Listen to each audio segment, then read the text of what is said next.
Hi everyone and welcome to one more video. My name is Luis and this is my first video in English. I live in Madeira, a little Portuguese island. Some weeks ago I made a video in Spanish in which I presented myself and offered people who want to come to the island as tourist or immigrant to ask me about information they want to know about the island. But I noticed that some visualizations that I've got were suggested by YouTube from a video about the fire in Madeira that happened 2 weeks ago. As it was a very important event that involved not only Portuguese people but tourists from different countries as well, I decided to make this video in English and share my experience with you during those days.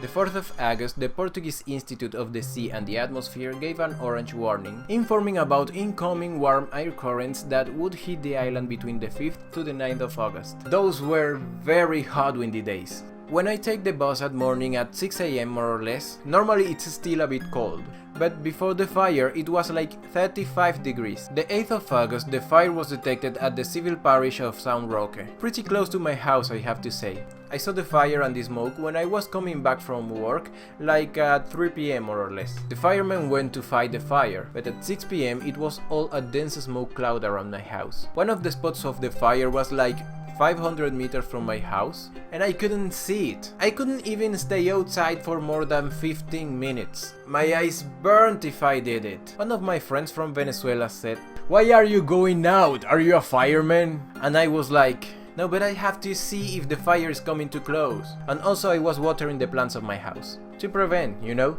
The wind helped the fire to reach other places and obstructed the work of firemen and civil protection. Some people had to leave their houses to be consumed by the fire or for precaution.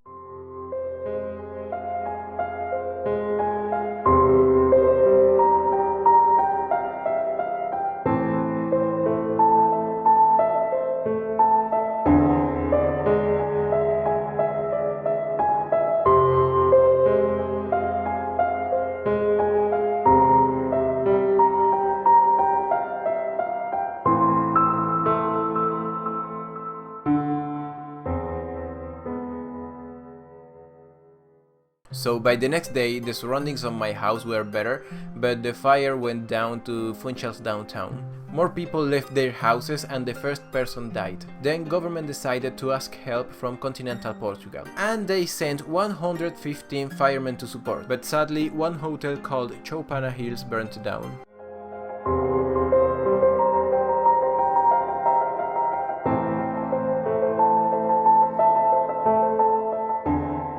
I had to work next day, but the fire was close to my work, so I was following the news, and then the journalist said that the hotel where I work had been evacuated for security. That was like at midnight, so the evacuated clients and residents had to sleep in a football camp far from the fire. That night I heard the explosions of gas bottles from time to time in downtown. Fortunately, nothing bad happened at my work. By the next day, the fire had left the center, but it went to other districts. The fire and the smoke cloud around the island remained like 3 more days. My conclusion, I think it could have been worse. But the fast action of Portuguese firemen and civil protection prevented it. And not only them, but also the assistance between neighbors of the affected communities had an impact. The principal suspect of starting the fire is under custody right now, until the government determines if the fire was started by him or by natural causes. Now there is not fire and it's safe to come again. But as an advice, you must take your precautions. Any lack of attention can start everything again.